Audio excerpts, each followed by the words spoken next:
Welcome friends, एक बार फिर से आपका तहे दिल से इस्तकबाल करता हूं इसी यूट्यूब चैनल के ऊपर जो कि आपके कहने पर स्टार्ट किया गया है।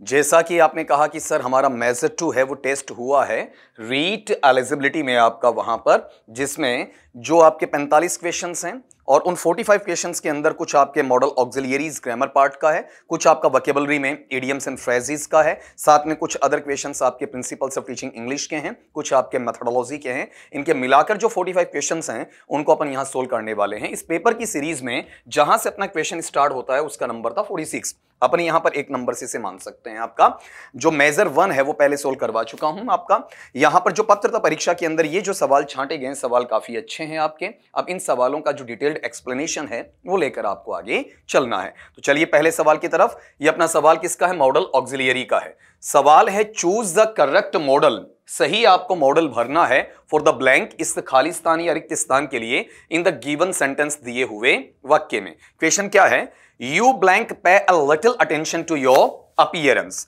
यहां कहा अगले ने पेपर सेटर ने कि आप जैसा दिखते हैं ना, आपका लुक क्या है, आपका कॉम्प्लेक्शन क्या है, आपका ड्रेस क्या है, आप बाहर से अपना आउटर स्टेट हैं वो कैसा रखते हैं, उस पर आपको थोड़ा बहुत ध्यान देना चाहिए आपको वहां पर। अब गौर करना, यहां वाले पार्ट में जो एलिटल आ रहा है, एलिटल क्या होता है? अकॉर्डिंग टू नीड हो सकता है आपका, वहां पर आवश्यकता के अनुसार वहां पर बोला जा सकता है, या फिर आप ऐसा भी कह सकते हैं कि यहां पर कई बार आवश्यकता से कम भी हो सकता है, आवश्यकता की पूरी पूर्ति भी नहीं होती है। तो यहां जो अपने पास में मॉडल ऑक्सिलियरीज आ रहे हैं उनमें से कौन सा यहां अप्लाई होने वाला है उसको एक बार चेक करना। पहली बात अगले ने यह कही कि आपको वहां ध्यान देना चाहिए, तो हो सकता है कि आप इस बारे में ध्यान देते हैं या नहीं देते हैं। तो एक तरीके से यह सजेशन है, मतलब सुझाव है। सुझाव के हिसाब से इसमें जो मॉडल ऑक्सिलियरी आना चाहिए वो कौन सा आना चाहिए? आपका शुड आना चाहिए, लेकिन शुड अपने पास में अवेलेबल नहीं है। मतलब फर्स्ट प्रेफरेंस, जो पहली प्राथमिकता है वो मुझे नहीं दी गई है। अब वन बाय वन बाकी को चेक करते हैं कि इसमें सेकंड प्रेफरेंस में या द्वितीय प्राथमिकता में कौन सा ऑप्शन आपका अवेलेबल हो सकता है। तो पहली बात चेक करना, वुड बेटा कहां आता है? जहां पर या तो आप पोलाइट रिक्वेस्ट की बात करते हैं, मतलब विनम्र प्रार्थना की बात करते हैं, या फिर आप किसी से जो आपका पास्ट हैबिचुअल एक्शन है, भूतकाल जो आपका आदतन कार्य होता है उसकी बातें करते हैं, उसके साथ में से जोड़ा जा सकता है, उसके साथ में से रखा जा सकता है। तो ऐसा कुछ भी नहीं है कि ना तो इसमें रिक्वेस्ट की बात है ना ही इसमें आपका पास्ट हैबिट की बात वहां देखने को मिलती है। और इसमें प्रेफरेंस या फिर लाइकली सम जो एटीट्यूड होता है ऐसा कुछ रिजेंबल नहीं होता है। अगली बात केन पे देखिएगा। केन में अपने पास में जो एबिलिटी है या फिर आपका वहां पर सिर्फ एबल वर्ड है वो इस्तेमाल कर सकते हैं, कैपेबिलिटी ले सकते हैं, कैपेसिटी ले सकते हैं, स्ट्रेंथ ले सकते हैं, आपकी एनर्जी की बात कर सकते हैं, गट्स की बात कर सकते हैं, या इनफॉर्मल जो परमिशन है उसकी बात वहां पर की जा सकती है। तो ये भी इसमें कहीं पर भी शो नहीं होता है। कोई स्किल नहीं, कोई स्ट्रेटजी नहीं, कोई आपका पास हैबिट नहीं। अगली बात में, तो मे वाला पार्ट या तो इंपेरेटिव सेंटेंस में आता है, किसी को कर्स देने के लिए, शाप अभिशाप ऐसा कुछ है, या फिर आपके लिए वहां पर प्रे ईश्वरीय प्रार्थना की बात हो सकती है, ब्लेस आशीर्वाद की बात हो सकती है, या इसके अलावा वहां पर विश शुभकामना की बात हो सकती है, या जो अनसर्टेनिटी होती है, अनश्योर, या फिर आपका वहां पर श्योरिटी पूरी नहीं होती है, मतलब अनिश्चितता का भाव इसमें लिया जा सकता है, प्रोबेबिलिटी का हो सकता है, या फिर इसमें आपका फॉर्मल परमिशन मतलब औपचारिक अनुमति की बात वहां पर ली जा सकती। तो ऐसा कुछ भी देखने को नहीं मिलता है। इनमें से एक भी चीज आपके पास में इस सेंटेंस में भाव के रूप में लगती नहीं है। तो फिर जो अगला फैक्टर अपने पास में आ रहा है वो कौन सा बचा? माइट। तो डेफिनेटली अपना आंसर तो माइट होना, लेकिन माइट होगा क्यों? माइट जब हम शो करते हैं वो किसके लिए शो होता है? आपका रिमोट पॉसिबिलिटी के लिए, दूरस्थ या फिर आपका क्षीण संभावना होती है उसके लिए इसे प्रयुक्त किया जाता है। हालांकि मे का पास्ट फॉर्म भी क्या होता है? माइट होता है। तो आप वहां पर थोड़ा बहुत ध्यान इस चीज के लिए दे सकते थे। ये पास्ट में आपकी वहां पर एक पॉसिबिलिटी बनती है जिसका अब पूरा होना लाजमी नहीं है, पूरा होना कहीं पर संभावित भी नजर नहीं आता है। तो ये जो डेफिशिएंसी है, ये जो वीकनेस आपकी देखने को मिलती है, ये चीज कौन शो करेगा? आपका माइट शो करेगा। जैसे अपन जनरली कहते हैं ना कि आसमान में बादल नहीं है, धूप खिली हुई है, फिर भी बारिश हो सकती है, तो जहां पर इसके हैपन होने के, घटित होने के चांसेस काफी कम होते हैं, वहां पर हम किसका यूज करते हैं? माइट का। चलिए अगले क्वेश्चन की तरफ। Choose the correct modal for the blank in the given sentence. दिए हुए वाक्य के अंदर आपको सही मॉडल भरना है। फिर से वही सेंटेंस आपको वहां पर ऊपर इंस्ट्रक्शन या निर्देश के तौर पर मिला है। क्वेश्चन पढ़ना क्या है? You blank be ashamed of yourself having made such a comment. अगले ने कहा कि आपको इस प्रकार की टीका टिप्पणी करने के बाद में अपने आप पर शर्म आनी चाहिए, शर्मिंदा होना चाहिए। आप गौर करना, कई बार जब फिलोसॉफी की बात की जाती है, दर्शन शास्त्र की बात की जाती है, तो ऐसे सेंटेंसेस काम में ज्यादा लिए जाते हैं। तो अपन देखते हैं कि जो ब्लैक शीप होती है, ठीक है, एक तरीके से जो अपने आप को दूध का धुला मानती है और सामने वाले के लिए कहा जाता है कि आप में 1000 कमियां हैं, और फिर उसके सामने संत महात्मा बनने की कोशिश की जाती है, तो अगले को प्रवचन सा दिया जाता है। क्या कहा जाता है? भैया आपको ऐसा बोलने से पहले सोच लेना चाहिए। वो खुद के गिरेबान में कभी नहीं झांकेंगे बेटा कि उन्होंने किसी के बारे में क्या बोला है, उन्होंने किसी के बारे में क्या राय रखी है, उनके कौन से कलुषित विचार हैं। इस प्रकार की धारणा वो कभी अपने मन में लाए कि नहीं लाए, इस पर कभी भी उनका आत्ममंथन या आत्मचिंतन नहीं होता है। तो यहां आ जाइए, क्या कहा अगले ने? प्रवचन दिया, मतलब एक तरीके से मॉरल प्रीचिंग है, जहां पर सुझाव की बात है, सजेशन की बात है, एडवाइस की बात है। एप्लीकेबल है या नहीं, यह मैंडेटरी नहीं है। तो जब आप सुझावात्मक प्रवृत्ति की बात करते हैं, तो जिस मॉडल में रखा जाता है बेटा जी, वो मॉडल कौन सा है आपका? शुड है। मे का, कुड का, कैन का कोई रोल नहीं है। कैन थोड़ी देर पहले मैंने बताया है, कैन ही का पास्ट फॉर्म क्या होता है? कुड होता है। और मे भी थोड़ी देर पहले मैंने आपको बताया है। अगली चीज पे आ जाएं। Next question, choose the correct modal for the blank in the given sentence. वही इंस्ट्रक्शन मिला आपका, सवाल चेक करना। He will chasm the thief, वह चोर का पीछा करेगा। एज फार एज, जहां तक ही वह कर सकता है। मतलब हमें उसकी क्या चेक करनी है बेटा जी? आपका एबिलिटी चेक करनी है। और एबिलिटी का जो पार्ट है वो भी हमें किस में चेक करना बेटा जी? आपका वहां पर प्रेजेंट में चेक करना है, वर्तमान समय में, प्रेजेंट टाइम में, प्रेजेंट मोमेंट में बताना है। तो प्रेजेंट मोमेंट में जो एबिलिटी वो किस में जाती है? कैन में। अगर यही पास्ट में होता तो क्या आ जाता? कुड में आ जाता। कुड सजेशन के लिए आता है। मैं आपका अलग सेंस में काफी चीजें इंपेरेटिव भी हो सकता है, प्रोबेबिलिटी हो सकती है, मैं आपको बोल चुका हूं। अब एक चीज सीखना इसमें आप, कौन सी?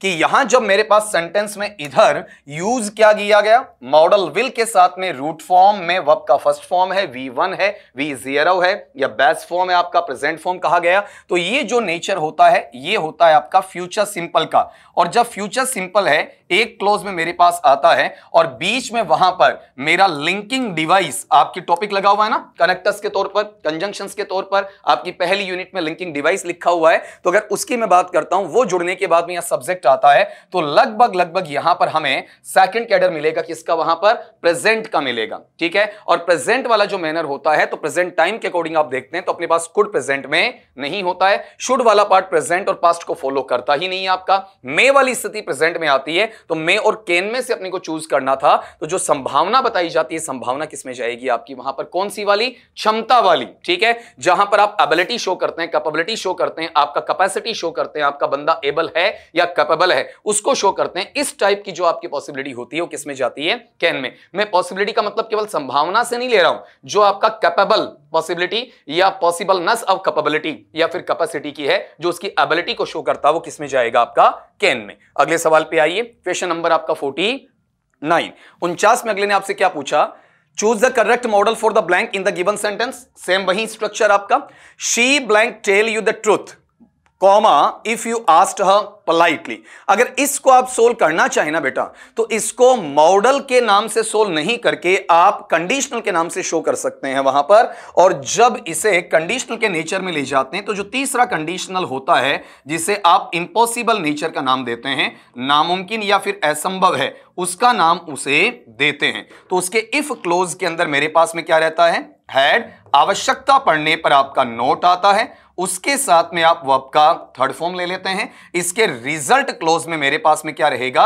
या तो आपका वुड होना चाहिए, या फिर आपका वहां पर शुड होना चाहिए, या फिर आपका वहां पर कुड होना चाहिए या फिर आपका वहां पर माइट होना चाहिए। अगर सेंटेंस निगेशन में आता है तो आप यहां पर नॉट रख सकते हैं, ठीक है, और प्लस में यहां पर आपका हैव लगेगा और उसके साथ में आपका पास्ट पार्टिसिपल मतलब वर्ब का थर्ड फॉर्म आ जाएगा। और ये जो पार्ट है इसे अपन किसके नाम से जानते हैं बेटा? आपका इफ क्लोज के नाम से जानते हैं। और इफ क्लोज का जो वाकया है वो किस तरीके से होगा? या तो इसमें क्या होना चाहिए? इफ होना चाहिए, या फिर इसमें आप देखते हैं तो यहां टर्म किसका आना चाहिए? आपका सपोजिंग का आना चाहिए, या इसके अंदर आपका शुरू में हैड हो सकता है, या फिर आपका अनलेस आपको देखने को मिल सकता है, या फिर आपका वहां पर अंटिल है वो देखने को मिल सकता है, या फिर इसके अंदर आपको वर्क का यूज है वो देखने को मिल सकता है, या फिर इसमें आपको एज इफ है उसको देखने को मिल सकता है। ये जिधर आते हैं कभी कभार इसमें आपको प्रोवाइडेड है इसका यूज भी देखने को मिल सकता है, सो लॉन्ग का यूज भी देखने को मिल सकता है। ये इफ क्लोज होता है। जरूरी नहीं बेटा जी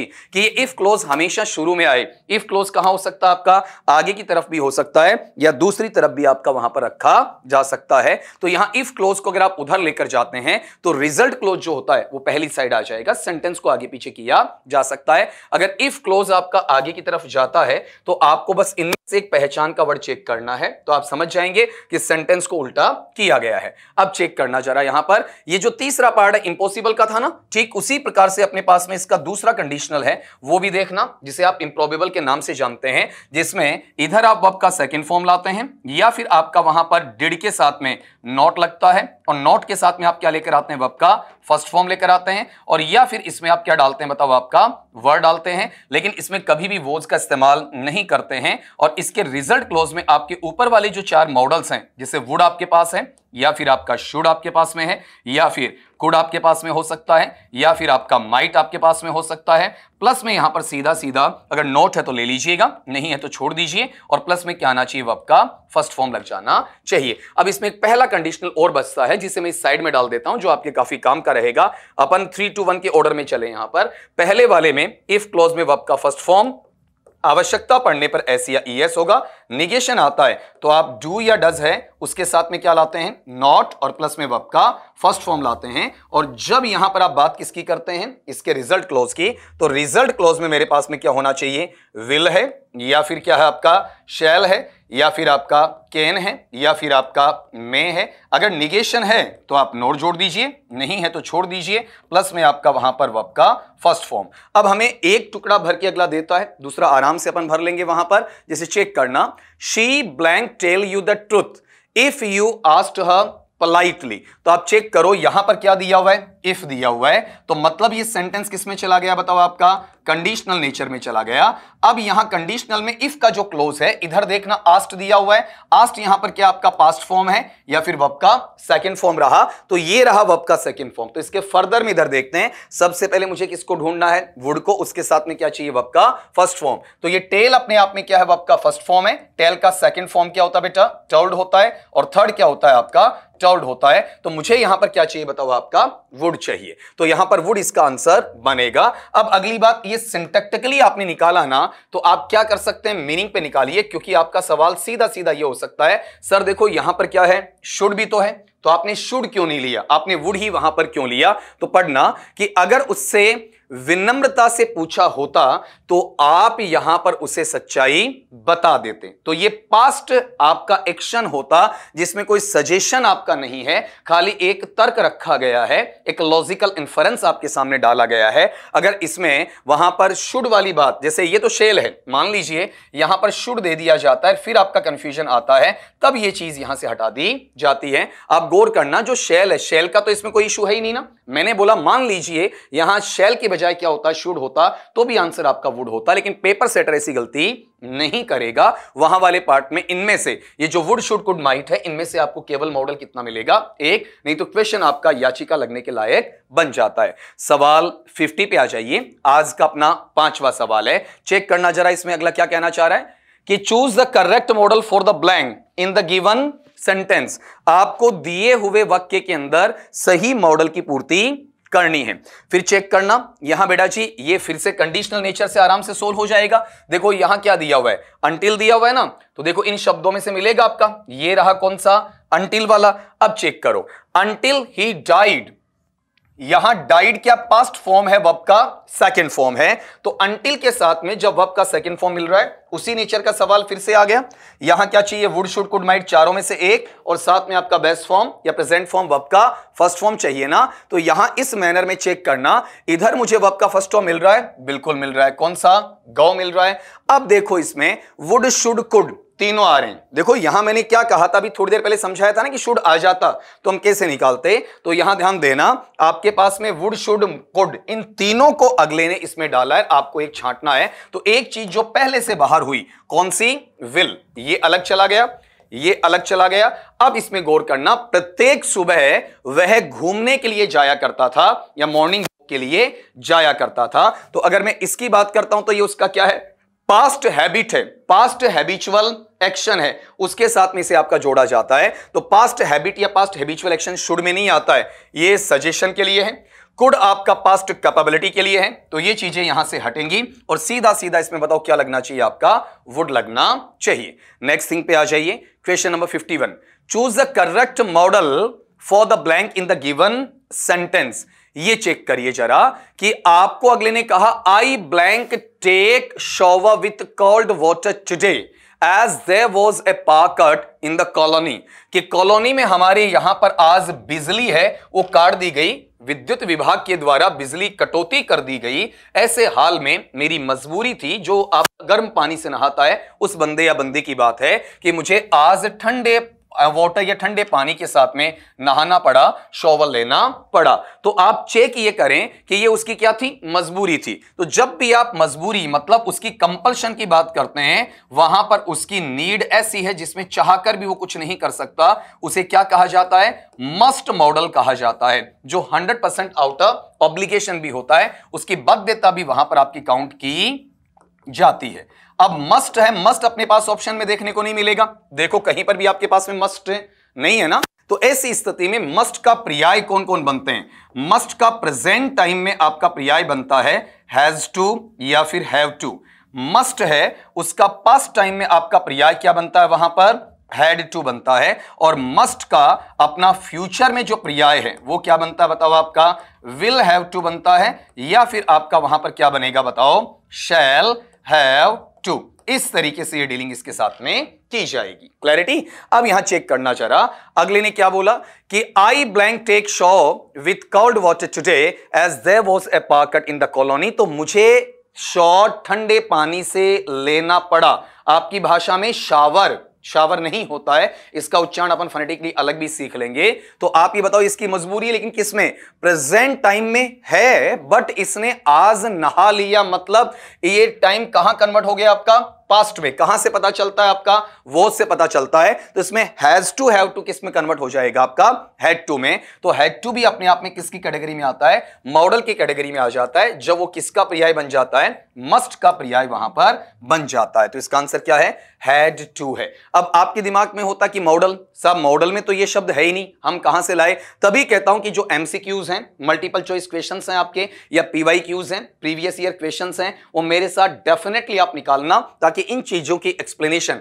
आपके डेफिनेटली काम आने वाली है। Question number 52, what is the meaning of the given idiom और फ्रेज। दिया हुआ जो आपका इडियम है उसका मीनिंग वहां पर क्या निकलता है। तो ईडियम को बेटा कभी रट्टा नहीं मारोगे, जब भी लोकोक्ति की बात आती है, मुहावरे की बात आती है, ऐसे जो आपके जो शब्दांश के साथ में वहां पर वाक्यांश दिए जाते हैं, उनके आधार पर आपको एक कीवर्ड छांटना होता है, और वो कीवर्ड आपका ये डिसाइड करके बताएगा कि यहां पर इसका मीनिंग क्या होता है। ये कभी अभिधार्थ में या फिर आपका अभिधा शब्द शक्ति में नहीं होता है, ये लक्षणा शब्द शक्ति में होता है, जिसे अपन लक्षार्थ के नाम से वहां पर जानते हैं। तो यहां इसमें कीवर्ड कैसे निकलेगा वो मैं आपको समझाता हूं।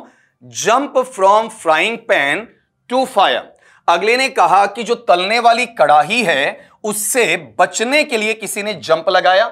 जंप लगाने के बाद में वह बंदा कहां चला गया, आग में कूद गया। मतलब वहां पर कुआं है, उससे निकलकर खाई में आना या खाई से निकलकर कुएं में जाना। आसमान से गिरा है और खजूर में अटका है। एक मुसीबत है, उससे पीछा छुड़ाया नहीं कि दूसरी मुसीबत उस पर आन पड़ी है। ये नेचर इसमें देखने को मिलता है। तो यहां जो आपका कीवर्ड्स है वो कौन सा है? Frying pan of fire. ठीक है, इसके साथ में जोड़ा जा सकता है। एक मुसीबत है, उसमें पहले से वो परेशानी में था और उससे बड़ी परेशानी का उसे सामना करना पड़ा है। अब एक एक करके पढ़ते हैं कि इसका मीनिंग कौन देता है। To live in a hot environment, मतलब क्या निकला कि जब आप गर्म वातावरण या पर्यावरण या माहौल में रहते हैं, ठीक है, ऐसा एटमॉस्फेयर है, ऐसा कोई आपका परिधन आवरण है नहीं है ना आपका, बिल्कुल भी नहीं। इसमें गर्मी से कोई मतलब नहीं है, मुसीबत से मतलब है। To get discount on cheap items, सस्ती जो आपके सामान की स्थिति है उस पर आपको छूट प्राप्त होना। कोई लेन देन नहीं आपके इस इडियम के अंदर से। फिर अगला कहता है to get into trouble from bad to worse, आप परेशानी में पड़ते हैं और परेशानी कैसी? आप बुरे से बदतर, ठीक है, एक छोटी परेशानी से बड़ी परेशानी की तरफ चले जाते हैं। यही हिस्सा किसमें है? Jump from frying pan to fire. अगला to take risk and achieve big, कि जोखिम उठाना और बड़ा प्राप्त करना, बिल्कुल भी नहीं आपका। आग में कूदना कोई स्टंट थोड़ी ना मारना आपको, वहां पर अपनी जिंदगी है उसको सुरक्षित रखना है। तो यहां पर ये कोई बिग अचीवमेंट आपका कहा नहीं जाएगा। तो अपना आंसर कौन सा रहेगा बताओ? आपका तीसरा रहेगा। बाकी चीजें आराम से कट गई। अब इस सवाल को जब आपने फ्राइंग पैन और फायर नामक शब्द हैं इनसे सीख लिया तो बेटा इन फ्यूचर कभी ये इडियम आपका गलत होने वाला नहीं है। मैंने पहले भी कहा था कि इडियम से जुड़े हुए आपके डिफरेंट क्वेश्चंस में लेकर आऊंगा। अभी तो हाल ही में पेपर में मिले हुए हैं, उनके अकॉर्डिंग मैं आपको सोल्व करवा रहा हूं। लेकिन डेफिनेटली बिफोर योर एग्जामिनेशन मैं कुछ सवाल आपको इडियम्स के ऐसे सोल्व करवाऊंगा ताकि आपको इडियम निकालना आ जाए, रट्टा मारने की जरूरत ना पड़े। क्वेश्चन नंबर 53 बेटा, what is the meaning of the given idiom of phrase? क्या है? Show a clean pair of heels, आपको वहां पर हील्स या एड़ियां हैं उनका साफ सुथरा जोड़ा है वो दिखाना है। अब ऐसा थोड़ी होता है कि आप क्या करें भैया कि आपका एड़ी उठाएं और अगले को दिखा दें, ऐसा तो मैनर उसमें नहीं आता ना। तो फिर इसमें मीनिंग क्या निकलेगा वो चेक करना। जनरली क्या होता है बेटा जी, जब कोई व्यक्ति चल रहा होता है तो चलते वक्त आप ऑब्जर्व करना, एक पैर अगले का पूरा जमीन पर नीचे टिका हुआ है, ठीक है, लाइक दैट। ऐसे मान लीजिए ये ग्राउंड है तो ऐसे एक पैर उसका टिका हुआ है, एड़ी आपको दिख नहीं रही है। एड़ी मतलब ये वाला जो नीचे वाला आपका जो सॉल है, ठीक है, ये आगे का सॉल, ये नीचे वाला आपका पीछे का हील होता है। तो ये जो एड़ी आपको दिख नहीं रही है तो ये एक साइड की नहीं, लेकिन एक पैर तो क्या होगा, उठेगा और उड़ते वहां पर यूं यूं ऐसे हवा में आएगा तो पीछे से एक साइड की आपकी या एक पैर की एड़ी आपको दिखाई पड़ेगी। लेकिन जब बच्चा रनिंग करता है, जब एक धावक एक एथलीट दौड़ता है तो उसे वहां पर क्या कहा जाता है कि वो फाबे के बल दौड़े, ठीक है, ऐसा बोला जाता है। तो वहां पर उसकी दोनों एड़ियां साफ साफ नजर आती हैं, दौड़ते वक्त दोनों एड़ियां हवा में होती हैं और वो क्लीनली आपको नजर आती हैं। तो जब आप क्लीन पेयर ऑफ हील्स है उनको शो करने की बात करते हैं, दिखाने की बात करते हैं, इसका मतलब आप किसकी बात कर रहे हैं? रनिंग की बात कर रहे हैं, दौड़ने की बात कर रहे हैं। अब एक एक करके चीजें छाटिएगा। To be ready to clarify, किसी बात को स्पष्ट करने के लिए तैयार होना, बिल्कुल भी नहीं। टू शो वंस शूज, आप वहां पर किसी को क्या करते हैं? अपने जूते दिखाते हैं, इनका तो कोई ताल्लुकात ही नहीं ना भैया। टू रन अवे, आप वहां से भाग लेते हैं, निकल लेते हैं, आप वहां से दौड़ जाते हैं, बिल्कुल यही होना है। अब अगला टू वॉक अवे, मैंने ये जानबूझ के आपको एग्जांपल दिया था कि चलना है या भागना है। चलना क्या होता है? पूरा पैर, मतलब दोनों नहीं दिखेंगे, एक आपका दिखेगा। और जब पेयर ऑफ हील्स नजर आता है तो वो वॉक अवे नहीं होता बल्कि रन अवे होता है। अगले सवाल पे चलिए। क्वेश्चन है he has spilled the beans, what is the meaning of spilled the beans here in the given sentence? दिए हुए वाक्य के अंदर वहां पर आपका spilled the beans का मीनिंग क्या है चेक करना एक बार। अपना सवाल यहां से है कि उसके पास में जो बीन्स थे उसको उसने क्या कर दिया? बिखेर दिया। तो ऐसा मान के चलिए कि बीन्स उसके हाथ में है, मुट्ठी में है, उसकी फिस्ट में है, और फिस्ट में है तो ये उसका क्या है? एक छिपी हुई चीज है। गलती से कोई उसे जक लगा होगा, किसी ने आपका पुश किया होगा, उसका कंसंट्रेशन डाउन हुआ होगा, वो स्लिप हुआ होगा और होते उसकी फिस्ट ओपन होती है, मुट्ठी खुलती है और खुलते बिन्स क्या होते हैं? नीचे बिखर जाते हैं। तो अपन कहते हैं ना, बंद मुट्ठी लाख की और खुली मुट्ठी खाक की। लाइक दैट, वैसे ही यहां पर अभी उसके हाथ में मुट्ठी में ये चीजें थी, ये रहस्य थी, और जैसे ये बीन्स बिखर गए तो रहस्य उजागर हो गया। अब इसमें अपने पास में जो कीवर्ड्स हैं वो दोनों ही हैं आपके, बीन्स भी है और स्पिल भी लिया जाएगा। स्पिल का पास्ट फॉर्म यहां पर इस्तेमाल हुआ है, कौन सा? स्पिल। यहां देखते हैं तो ये पास्ट पार्टिसिपल के रूप में इस्तेमाल हुआ है। अब एक एक देखना। पहला जो मेरा पार्ट है उसमें लिखा है टू स्पॉइल द प्लान, योजना बिगाड़ना, योजना को बर्बाद करना, योजना को खराब करना, बिल्कुल भी नहीं। फिर है to refuse to talk, refuse का मतलब मना करना, किसको मना करना? बातचीत के लिए मना करना, बिल्कुल भी नहीं। To make the room dirty, कमरे को गंदा करना, ऐसा भी बिल्कुल नहीं है। तो क्या होगा? जब आप ना चाहते हुए भी अपना सीक्रेट है, अपना रहस्य है, उसे रिवील करते हैं। रिवील का मतलब उजागर करते हैं, प्रकट करते हैं, रहस्योद्घाटन करते हैं, ये किस में जाएगा? टू रिवील द सीक्रेट में जाएगा। क्वेश्चन नंबर आपका 55, flying in the face means, फिर से आपका इडियम आया कि वहां पर फ्लाइंग इन द फेस, ये जो लोकोक्ति है इसका अर्थ क्या निकलता है? तो किसी के चेहरे पर आपका उड़ना। क्या यह संभव है कि आपके पंख लग गए, आप उड़ते हुए किसी के चेहरे पर आकर बैठ गए, वहां मंडराने लगे या उसे परेशान करने लगे? नहीं ना। एक्चुअल में हम किसी से बात करते हैं तो बेटा एक प्रॉपर डिस्टेंस होती है। ऐसा नहीं अगले के मुंह पे चले गए और वहां पर बिल्कुल नजदीकी से 1-2 इंच की दूरी पर अपन बात कर रहे हैं, that is not possible at all. बिल्कुल भी वो चीज क्या नहीं है? संभव नहीं है। तो ऐसे हालात के अंदर आप चेक करना ये मीनिंग किसका है। जब अगला आपको कुछ कह रहा है तो आपको गर्दन झुकाकर, आंखें नीची करके, या फिर अगर आप आई कांटेक्ट भी रख रहे हैं तो बिल्कुल एटिकेटेड मैनर में, शिष्टाचारी अंदाज में, एक अच्छे तरीके के साथ में क्या करते हैं? अगले से बातचीत करते हैं। तो जब किसी का मजाक बना देते हैं, किसी के आदेश की अवहेलना कर देते हैं, आज्ञा का उल्लंघन कर देते हैं, या फिर अगले को अवॉइड कर देते हैं, अगले की उपेक्षा कर देते हैं, ऐसे हालात किसमें आते हैं? Flying in the face. मतलब किसी के मुंह पर कुछ कह देना, किसी के मुंह पर कुछ अनसुना कर देना और वहां से निकल जाना, ये किसमें आता है? फ्लाइंग इन द फेस में आता है। तो यहां से अपनी जो चीजें हटनी है उनको 1 बाय 1 देखना आपका। पहली बात ये, रिस्पेक्ट फॉर एल्डर्स, क्या बड़े बुजुर्गों के सम्मान या आदर की बात कतई नहीं होती है। प्रे फॉर वेल बीइंग, अच्छे जीवन जीने की जो प्रार्थना है, नहीं। यहां पर अगला रिवॉर्ड फॉर ब्रेवरी, बहादुरी या वीरता के लिए जो पुरस्कार है, बिल्कुल भी नहीं है। टू डिसओबे ओपनली, यहां पर आपका खुले तौर पर, स्पष्ट तौर पर सामने वाले का क्या करना? आज्ञा का उल्लंघन करना, आज्ञा की अवहेलना करना। मतलब यहां ऐसा भी हो सकता है, डिसओबे ना कहना चाहें तो बेटा ऐसा कह सकते हैं, कौन सा?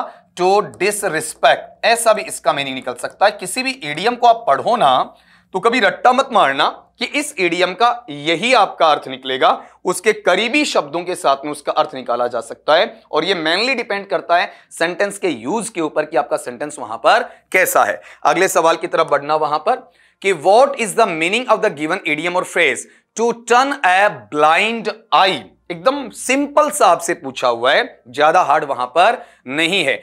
आप किसी को देखकर भी जब अनदेखा कर देते हो ना, उससे जुड़ा हुआ पैटर्न है। इसका कीवर्ड छांटना। आपकी आंखें खुली हैं, आपने सब कुछ वहां पर देखा है, देखने के बावजूद भी आपने उसे ऐसा कहा कि मैंने तो कुछ देखा ही नहीं, मुंह फेर लिया, या सर मुझे तो कुछ पता नहीं। कई बार होता है ना कि कोई हादसा हो जाता है, कोई एक्सीडेंट हो जाता है, कोई वहां पर किसी का मर्डर कर देता है, पुलिस आती है पूछताछ के लिए कि भैया इसका कोई चश्मदीद गवाह है, तो सर साहब हमने तो कुछ नहीं देखा, हमें तो नहीं पता। अरे आप यहीं थे? नहीं सर मैं तो बाद में आया था। अरे मुझे पता आप यहीं थे सर, मेरे आने से पहले घटना घटित हो गई थी। तो आप क्या कर रहे हैं? अपनी आंखों देखी चीजें हैं, उनके लिए आप नजरें फेर लेते हैं। तो इसे अपन क्या कहते हैं बताओ? आपका ब्लाइंड आई, मतलब अंधा नहीं है, जानबूझकर अंधा बनना, जानबूझकर उस चीज को वहां से अलग करना, हटाना। टू टर्न का मतलब उस स्थिति में परिवर्तित होना। तो अब आप चेक करना कि to refuse to acknowledge a non fact, एक ऐसा तथ्य, एक ऐसी सूचना जिसे आप अच्छे तरीके से जानते हैं, भली भांति आप चिर परिचित हैं, ऐसे को मानने से, स्वीकार करने से आप इनकार कर देते हैं, वो क्या होता है? टू टर्न ए ब्लाइंड आई होता है। टू बी ओपन आइड, खुली आंखों के साथ में आंखें खुली थी भाई, बंद कर ली आपने, खुली आंखें होते भी बंद आंखों वाला नजारा आप बता रहे हैं। To see with the naked eye, बिना किसी चश्मे के, बिना किसी लेंस के, बिना किसी आवरण के, नग्न आंखों के साथ में, तो ये तो ओपन आइड और नेकेड आई बिल्कुल नजदीक से है ना आपका वहां पर। टू बी रियली ब्लाइंड, क्या वाकई में अंधा होना? नहीं, इसका जमीर अंधा हो गया है, आंखों से अंधा नहीं है। आजकल ऐसी शख्सियत कहां मिलती है जिसका जमीर जिंदा है। कहते ना, जिंदा हो तो जिंदा नजर आना जरूरी है। फिर बोलूंगा बेटा, अगर जिंदा हो तो जिंदा नजर आना जरूरी है। लेकिन आजकल कौन है? सबकी आत्माएं ऐसी हैं जो पैसे के वशीभूत होती हैं, आपका हल्का सा स्वार्थ होता है और उसके सहारे वो चलते हैं। आपका जन कल्याण की, देश प्रेम की, दूसरों के प्रति त्याग की या सहानुभूति की ऐसी भावनाएं नजर नहीं आते हैं। मुंह में राम और बगल में छुरी, ऐसे कैरेक्टर आपको डेफिनेटली देखने को मिल जाते हैं। अगली चीज पे चलें। क्वेश्चन नंबर आपका 57, what is the meaning of the given idiom और फ्रेज? वही आपका इंस्ट्रक्शन है, उसका ट्रांसलेशन करने की मुझे कतई आवश्यकता नहीं है, चेक करना वहां पर। मैंने अभी बोला ना, मुंह में राम बगल में छुरी वाला, देखो कोइंसिडेंटली आपका वहां पर संयोगवश ऐसा एग्जाम्पल आया है। अगले ने यह कहा कि जब आप घास विशेष की बात करते हो और वहां पर आपका स्नेक या फिर सांप है जो क्या है, घास में आप चल रहे होते हैं, आपको नहीं पता, आपको बिल्कुल ग्रीनरी दिख रही है, आप मस्त होके अपने स्लीपर्स हैं, जूते हैं, उनको उतार कर उस हरी भरी घास का आनंद ले रहे होते हैं। वहां छिपा हुआ जो आपका सांप होता है, उसकी दुम पर आपका पेट टिक जाता है और वो आपको वहां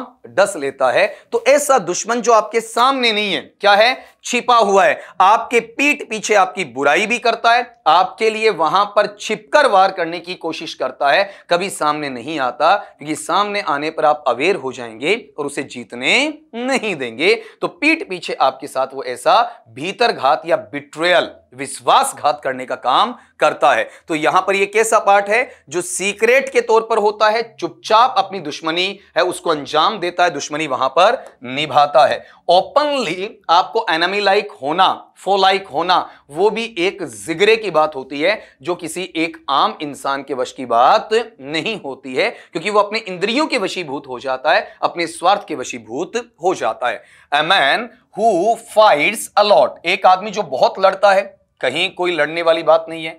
one who is openly against you, एक ऐसा इंसान जो खुले तौर पर आपके क्या है, खिलाफ है, जो कहीं पूछो, किसी के सामने पूछो, और किसी के सामने क्यों, अगले के सामने पूछो, तो अगर उसकी बुराई भी कर रहा है ना, तो अगले की आलोचना अगले के मुंह पर करने की हिम्मत वो रखता है। ऐसा इंसान जो आपका एक्सट्रोवर्ट नेचर में आता है, बहुत कम देखने को मिलते हैं। A man who is secretly one's enemy, ये रही ना बात आपका, एक व्यक्ति है जो गुपचुप, गुप्त तरीके से आपके साथ में दुश्मन का खेल खेलता है, जिसे आप वहां पर किसी ना किसी रूप में षड्यंत्रकारी अवस्था मानते हैं, कॉन्स्पिरेसी मानते हैं। ऐसा नेचर किसमें, स्नेक इन द ग्रास में है। नेक्स्ट ऑप्शन क्या है जिसे मुझे काटना है, one who keeps the secret at any cost, किसी भी कीमत पर वो रहस्य को रहस्य रखता है। तो बेटा ये तो क्लोज बुक का उदाहरण है। एक होता है ओपन बुक जो रहस्य होकर भी रहस्य नहीं है, और एक होता है क्लोज बुक, मतलब रहस्य कभी उजागर होता ही नहीं है, उसकी मौत के साथ चला जाता है। क्वेश्चन नंबर आपका 58 वाला देखना, which figure of speech has been used in the line given below, नीचे दिए गए वाक्य के अंदर आपका कौन सा फिगर ऑफ स्पीच या अलंकार इस्तेमाल हुआ है। बड़ा आसान सवाल आपको देखने को मिलेगा। One day the opportunity will certainly knock your door, एक दिन ये अवसर या मौका है वो निश्चित तौर पर आपका दरवाजा खटखटाएगा। तभी मैं कहता हूं बेटा जब आप पेपर देते हैं ना, तो उसका आंसर की डेफिनेटली मेरे वाले से मैच कर लीजिएगा कि अगर उसमें ऑप्शन एक से ज्यादा सही हो रहे हैं तो आपका ये द्वंद्व खत्म हो जाएगा, आपकी ये एम्बिगुअस नेचर की स्थिति, आपकी वैग या अस्पष्ट स्थिति है वो मैं दूर कर पाऊंगा। अगले ने कहा कि एक दिन जो मौका या अवसर है वो निश्चित तौर पर आपका दरवाजा खटखटाएगा। तो आप चेक करना, अपॉर्चुनिटी यहां पर क्या बेटा आपका नॉन ह्यूमन है, ठीक है, और उसमें आपका ये खटखटाने वाला ह्यूमन एट्रीब्यूट है वो डाला गया है। तो जब नॉन ह्यूमन में ह्यूमन कैरेक्टरिस्टिक या ह्यूमन क्वालिटी है वो आपका एम्ब्लेम करके प्रेजेंट कर दी जाती है, उसे अपन किसका नाम देते हैं बताओ, आपका पर्सोनिफिकेशन या फिर का नाम देते हैं, लेकिन इन बाकी को काटना पड़ेगा। सिमिली कब होता है? जब डिफरेंट टू ऑब्जेक्ट्स के बीच में, अलग अलग दो ऑब्जेक्ट्स के बीच में कंपैरिजन होता है, उसमें कोई एक कॉमन पॉइंट है, सामान्य बिंदु है, उसे इंपोज किया जाता है, थोपा जाता है, और जो कनेक्टर्स आपके आते हैं जैसे सव है, लाइक है, एज है, इनकी मदद से ऐसा किया जाता है। जब मैं असोनेंस की बात करूंगा तो आपके वर्ड्स के बीच में, विद इन द वर्ड्स, शब्दों के मध्य जो आपका वाउल साउंड्स का रेपिटेशन है, पुनरावृत्ति है, वो देखने को मिलती है। अब यहां पर बचा कौन सा आपका? मेटाफोर। तो गौर ये करना, मेटाफोर में आप देखते हैं यहां हिडन मेटाफोर भी है। कैसे? अपॉर्चुनिटी है, अपॉर्चुनिटी है, उसका कंपैरिजन कहीं ना कहीं किससे हो रहा है? आपके फ्यूचर से हो रहा है। तो ये आपका इंप्लिसिट या इंप्लाइड जो नेचर का मेटाफोर है उसमें देखा जा सकता है। तो जब ये सवाल दिया जाता है तो इन दोनों ऑप्शंस के लिए कोई जगह नहीं होनी चाहिए। अगर मैं यहां प्रेफरेंस देना चाहूंगा तो क्लैरिटी मेरे पास में पर्सोनिफिकेशन की है, अगर ये नहीं होता तो इसी का आंसर मेरे पास क्या होता? मेटाफोर होता। अब ये आपका डाउट क्लियर हुआ कि ये सवाल परीक्षा में आता है तो मुझे कौन सा ऑप्शन चूज करना है? पर्सोनिफिकेशन नहीं होता तो मैं किसको चूज करता? और अगर पेपर बेटर बनना है तो यहां से कौन सा ऑप्शन आपका हटना चाहिए? किसी बुक से, किसी वेबसाइट से, किसी आपके विकिपीडिया का वहां पर अंदर का पार्ट, वहां से इंसाइक्लोपीडिया से, या फिर आपके वहां पर डिफरेंट एप्स होते हैं उनके अंदर से, या किसी भी अदर इंस्टीट्यूट का जो क्वेश्चन आपको देखने को मिला, या फिर आपके रीट के जो प्रीवियस पेपर्स हैं उनमें से आपने सवाल क्या किया? एज इट इज उठा लिया, और उठाने के बाद में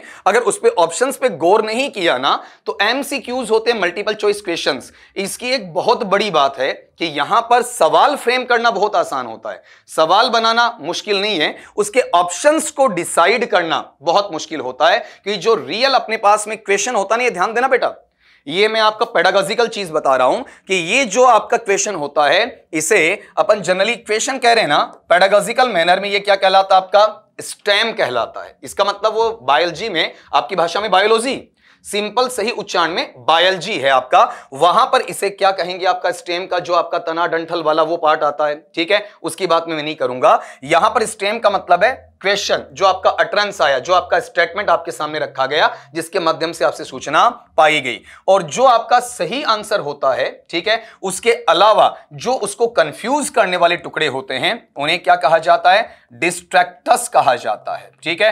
तो डिस्ट्रैक्टर्स बनाने में बच्चे का ध्यान भंग करने के लिए बाकी तीन ऑप्शंस दिए जाते हैं, यूं ही उठाकर तीन ऑप्शंस डाले नहीं जाते हैं। लेकिन कंफ्यूजन अपनी हदें पार ना करे, अपनी मर्यादा पार ना कर दे, नहीं तो नेचर एम्बिगुअस हो जाएगा, अस्पष्ट हो जाएगा, और वही क्वेश्चन आपका या तो डिलीट हो जाता है या फिर आपके बोनस के कगार पर आ जाता है। क्वेश्चन नेक्स्ट पे चलिएगा। Which figure of speech has been used in the line given below? क्या कहा कि she speaks like a mice. आपको अलंकार छांटना ना बेटा इसमें, कि वह जो लड़की है, महिला है, ऐसे बात करती है जैसे मानो कोई चूहिया हो, चूहा हो, लाइक दैट। तो यहां पर शी है, शी का कंपैरिजन माइस से है, एक्स का कंपैरिजन आपका वहां पर वाई से है, लेकिन इसका कंपैरिजन कैसे है? एक कॉमन पॉइंट पे, वो कौन सा है? स्पीकिंग एबिलिटी का है, और किसकी मदद से है? लाइक की मदद से है। इसलिए इसमें उपमा अलंकार है, जिसे अपन क्या कहेंगे? सिमिली, मतलब उपमे भी है, उपमा भी है, डिफरेंट जो कंपैरेटिव एस्पेक्ट्स हैं वो भी आपको देखने को मिलेंगे। यहां कहीं नॉन ह्यूमन में ह्यूमन एट्रीब्यूट नहीं है, यहां पर कंपैरिजन तो है लेकिन सो लाइक एज के बगैर नहीं है। यहां पर जो वर्ड्स के शुरुआत में जो साउंड पेटिशन है वो नहीं है, तो अनुप्रास अलंकार वहां नहीं होगा। नेक्स्ट क्वेश्चन पे आ जाइए। अगला सवाल, which figure of speech has been used in the line given below? निम्नांकित में से कौन सा फिगर ऑफ स्पीच है वो आपका वहां पर यूज किया गया है इस पंक्ति के अंदर? बड़ा आसान सवाल बेटा आपसे पूछ लिया गया। कौन सा? Betty bought butter, the butter was bitter, so Betty bought more butter but to make bitter butter better. कितना अच्छा म्यूजिकल रिदम है बेटा इसमें। एक बार फिर बोल दूं आपके लिए वहां पर, और थोड़ा सा फ्लुएंसी में क्या होना चाहिए? फास्ट भी होना चाहिए, क्विक मोड पे भी होना चाहिए, तभी आप लिंग्वा फ्रैंका इंग्लिश के टीचर कहलाएंगे। केवल और केवल जेस्चर पोस्चर से आप टीचर नहीं बन जाते, केवल एक प्लेटफॉर्म पे स्टैंडिंग पार्ट से आप टीचर नहीं बन जाते, केवल आपका जो आउटर अपीयरेंस होता है, अभी जो क्वेश्चन में लिखा था ना, योर लुक, ये आपका वहां डेफिनेशन नहीं है किसकी, आपके टीचर बनने की। टीचर तब आता है जब एसजीपीटी में सिलेक्शन ग्रेडेशन के बाद में प्रेजेंटेशन करते हैं ना, और प्रेजेंटेशन करते वक्त आप वहां पर अपने नॉलेज को परिलक्षित करवाते हैं, उसे द्रष्टव्य रखवाते हैं, आपके डिफरेंट लर्नर्स को सेटिस्फाई करते हैं। That is called the real and the identical teaching there. सुनना जरा क्या कहा अगले ने, Betty bought butter the butter was better, so Betty bought more butter but to make bitter butter better. ये पार्ट है आपका जब टीचिंग नोशन में आना चाहिए। अब आप ये बताएं, यहां पर कहीं पर भी सिमिली की बात हो रही है बेटा? नहीं हो रही ना, इसमें कंपैरिजन कहीं नहीं है, सो लाइक एज कहीं नहीं है। क्या इसमें पर्सोनिफिकेशन किसी नॉन ह्यूमन को आपका ह्यूमन एट्रीब्यूट दिया गया? नहीं है ना। अब बात किसमें बची, एलिटरेशन और असोनेंस। तो जो मेन पार्ट होता है वो एलिटरेशन का होता है, उसका जो सब पार्ट बेटा होता है वो किसका होता है? असोनेंस का होता है। तो आप चेक ये करना, अपने पास में एलिटरेशन है वो आपका ब्रॉडर टर्म है और असोनेंस आपका नैरोवर टर्म है। तो अगर पहले एलिटरेशन मिलता है तो मेरी पहली प्राथमिकता किसकी होगी? एलिटरेशन की होगी। और ये नहीं है तो मेरे पास में क्या होना चाहिए बताओ? आपका असोनेंस वहां पर रहना चाहिए। तो अपन चेक करते हैं, वन बाय वन चेक करना जरा। यहां आपका बै साउंड है, बै साउंड है, बै साउंड है, बै साउंड है, बै साउंड है, बै की ध्वनि है, बै की ध्वनि है। यहां भी बै बै, यहां बै बै बै। कितनी बार जो आपका बै साउंड है वो यहां पर रिपीट हुआ है, उसकी पुनरावृत्ति हुई है, तो ये किसमें जाएगा? एलिटरेशन। अगर आप इसमें ढूंढते ना बेटा तो बीच में गौर करना, जैसे अपने पास में यहां पर ए, यहां पर ए बीच में, यहां पर आप देखेंगे ए बीच में, यहां पर ए बीच में, यहां ए बीच में, तो बीच में आपका वाउल साउंड मतलब असोनेंस भी देखने को मिल सकता है। जैसे यहां पर देखते हैं बीटा, यहां पर ई साउंड जो आपको देखने को मिल रहा है वो यहां ई, यहां भी रिपीट हो रहा है। जैसे बेटी में बे है, बेटम में बे में एक ही साउंड है, ये बेटी में एक ही साउंड है, तो यहां पर भी क्या हो रहा है बताओ? आपका ए का साउंड रिपीट हो रहा है। तो पहली प्राथमिकता इसमें किसकी है बताओ? आपका एलिटरेशन की है। अगर एलिटरेशन मेरे पास अवेलेबल नहीं होता तो बेटा दूसरी प्राथमिकता के अंदर मैं किसको ले आता? आपका असोनेंस का। लेकिन मैं जाऊं क्यों? जब मेरे पास में देशी घी पड़ा है तो मुझे वहां वनस्पति और डालडा और मिलावटी घी से क्या मतलब है, क्या लेना देना है? तो आप गौर करो, अपना मेजर टेस्ट है उसके क्वेश्चंस को मैं एक्सप्लेनेशन के साथ ले रहा हूं, तो बेटा थोड़ा टाइम तो लगना है ना आपका, ठीक है? तो इसके अपन 2 से 3 पार्ट बनाएंगे और उसके बाद में 1 बाय 1 सोल्व करेंगे। तो उम्मीद करता हूं कि जितने भी आपके मैंने 15-16 सवाल आपको करवाए हैं वो सारे के सारे आपके क्लियर हुए होंगे। अभी 15 सवाल आपके हो चुके हैं और नेक्स्ट जो आपका कालांश या फिर आपका वीडियो वहां बनेगा नेक्स्ट पीरियड, उसमें इसी के अगले सवाल में लेकर आऊंगा। तो आपने मेरी बात को याद रखा होगा कि कहते ना वो आपका कि एक बार कमिटमेंट करने के बाद में खुद की भी नहीं सुनता, like that I am not a hero there. ऐसा कुछ नहीं है, अपन जस्ट कॉपीड लाइंस आपकी। लेकिन इसके तहत एक चीज कहूंगा बेटा, जीवन में एक सीख मानना मेरी, या तो किसी से प्रॉमिस करना मत और करते हो तो उसे तोड़ना मत। कहते ना टुमारो नेवर डाइज, आने वाला कल कभी नहीं मरता है। तो आपने बोला करूंगा मतलब करूंगा, दैट्स ऑल। डू और डाई वाला केस आपके साथ में होना चाहिए। तो उम्मीद करता हूं कि इन सवालों के अंदर किसी प्रकार का डाउट या सस्पिशन आपका बचना नहीं चाहिए। मिलते हैं कल के लेक्चर में, कल के वीडियो में नए जोश जुनून के साथ में, नए सवालों के साथ में। तब तक के लिए सभी दोस्तों को शुभ रात्रि।